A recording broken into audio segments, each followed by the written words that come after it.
Today our objective is to be able to solve radical equations. Our first step is going to be to isolate the radical part to one side of the equation. Then we're going to do the opposite of taking the square root. We're going to square both sides, and we're going to have to check our results to make sure our answers are truly solutions. Sometimes you will get an extraneous solution. An extraneous solution is a result that is not a solution of the original equation. So for example 1, the radical is on one side of the equation by itself. So once I have the radical isolated to one side of the equation, I'm going to do the opposite of taking the square root. I'm going to square both sides. When I do that, I'll just get x, and then when I square 5, I'll get 25. I can plug 25 in for x and make sure this is really a solution. So the square root of 25, does that equal 5? Yes. So my answer is x equals 25. On number 2, I do have the radical isolated to one side, so I'm going to square both sides. When I do this, the radical is undone or goes away by squaring it. They're inverse operations. Squaring and taking the square root are inverse operations. So I just get what's under the radical, which is 2 minus y. On the right side, I get y squared. Since I have a y to the second, I need to get my equation set equal to 0.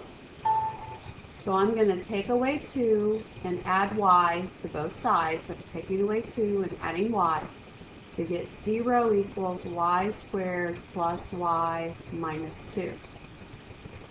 Now I have a quadratic equation. Remember, I can try to solve by factoring, or I could use the quadratic formula. But I am noticing that this would factor into a y plus 2 and a y minus 1. So if I have a y plus 2 equal to 0 and a y minus 1 equal to 0, that will give me two solutions. One would be negative 2 and one would be positive 1.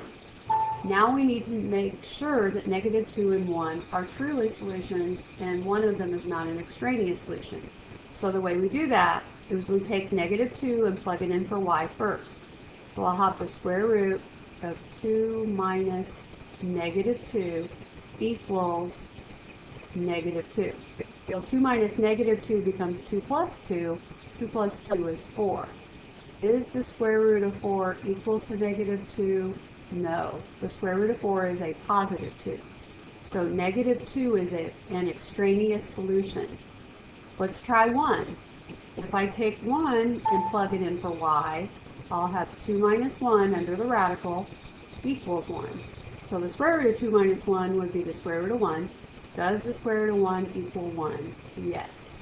So my only solution is y equals 1. So it's very important when you solve radical equations that you check your solutions to make sure they're not extraneous. All right, looking at number 3, we need to get the radical by itself on one side. So since I have a plus 8, I'm going to do the opposite of plus 8. I'm going to take away 8. Then I'll get the square root of x minus 3 equals 7.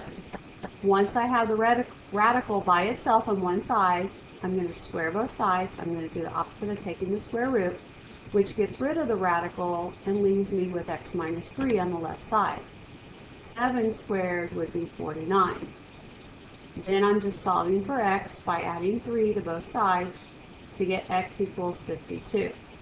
Let's check and make sure x equals 52 is really a solution. So if I check, I'm going to take 52 and plug it in for x, and I would have a 52 minus 3 under the radical. 52 minus 3 is 49.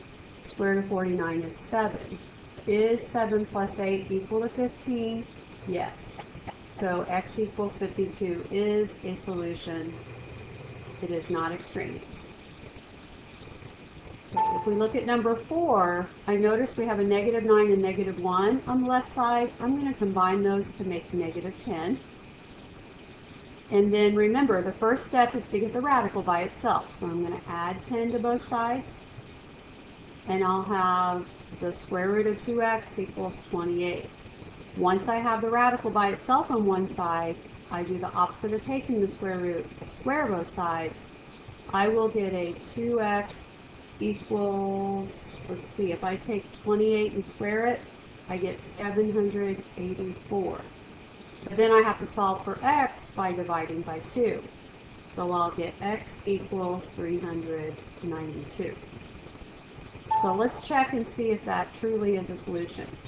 If I take negative 9 and add the square root of 2 times x, well, x is 392. 2 times 392 would be 784 minus 1 equals 18. Square root of 784 would be 28. So if I add negative 9 and 28 and a minus 1 or a negative 1, do I get 18? Yes, because this is a 28 minus 9 minus 1, or a 28 minus 10. That would give me 18.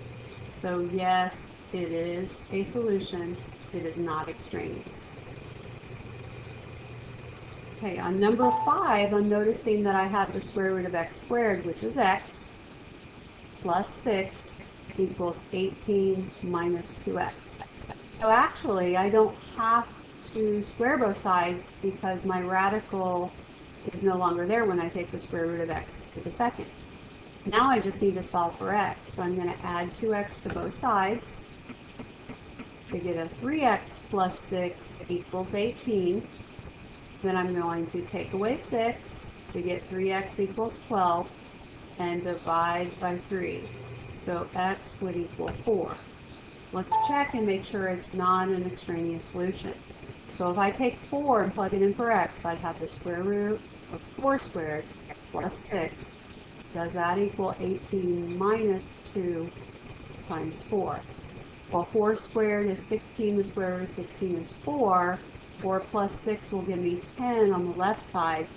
On the right side, I'd have an 18 minus 2 times 4 is 8. 18 minus 8 is 10. So yes, x equals 4 is a true solution. Okay, looking at number 6, I need to get the radical by itself on one side. So I'm going to go ahead and take the square root of 49 to get 7. That would be a negative 7 plus radical 2x minus 15. Does that equal negative? And I'll go ahead and take the square root of 36 and make that 6. So this is negative 6.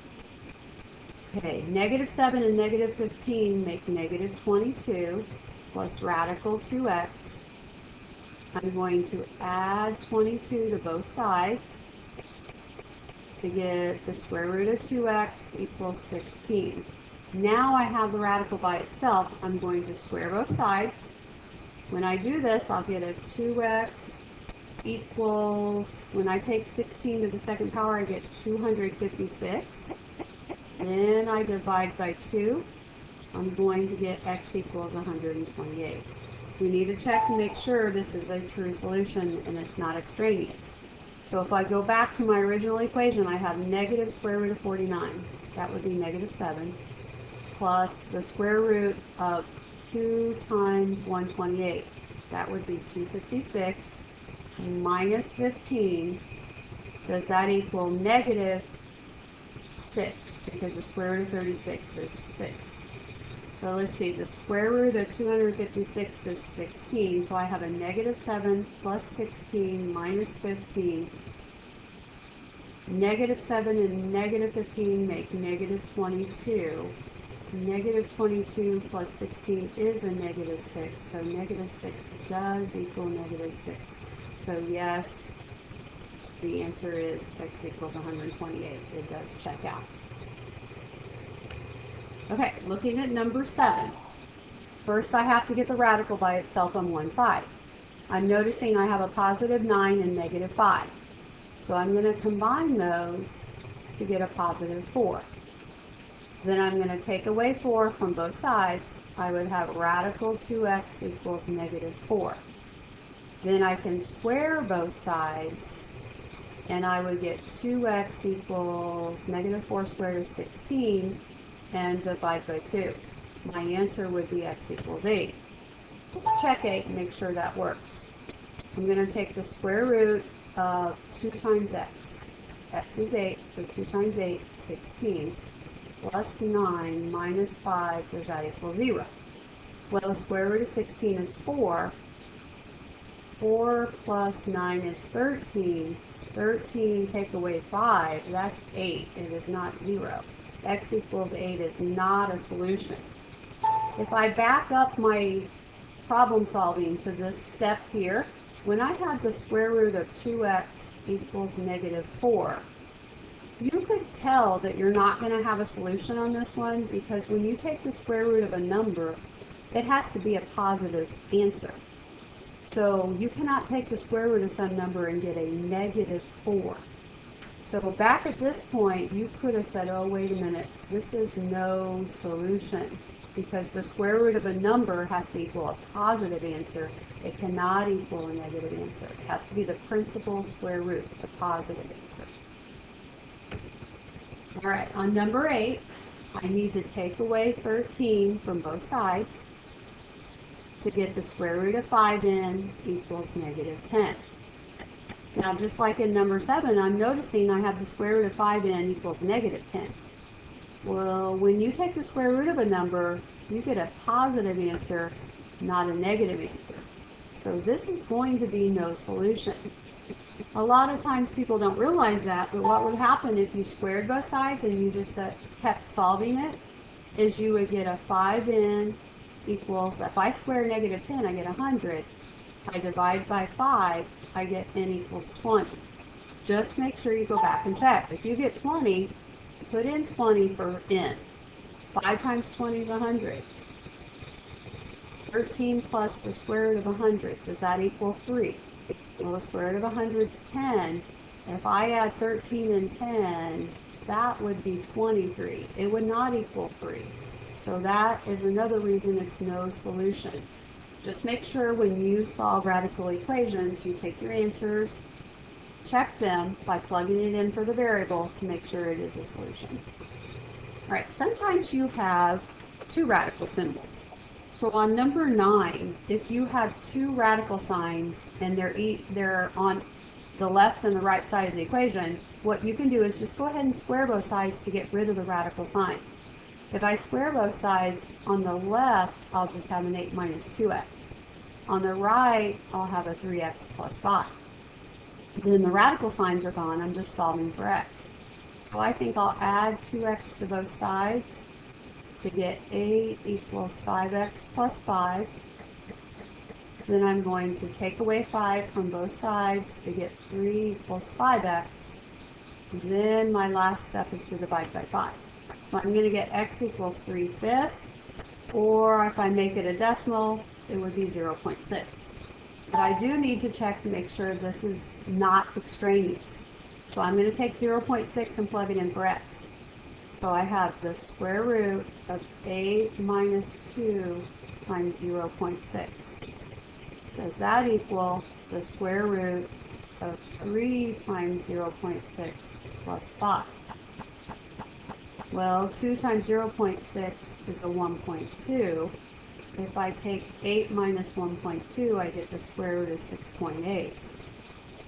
3 times 0.6 is 1.8. If I take 1.8 and add 5, I get the square root of 6.8. So I know the square root of 6.8 has to equal the square root of 6.8. I'm getting the same number on both sides, so yes, x equals 0.6 is a solution. Number 10 is a little different because the radical signs are not one on the left, one on the right side of the equation. So what we have to do on number 10 is add the square root of 4c to both sides so that we have one radical sign on the left side, one radical sign on the right. So I would get a radical 2c plus 1 equals the square root of 4c. Then I can square both sides. When I square both sides, the radical sign will be eliminated, and I'll have a 2c plus 1 equals 4c. Then I'm just subtracting 2c from both sides because I'm trying to solve for c to get 1 equals 2c. Then divide by 2. I would get c equals 1/2, or you could say 0.5. Always check to make sure that solution is not extraneous. So I'm going to go back up here and I'm going to put in 0.5 for c. So if I do that down here, I'm going to have a 2 times 0.5.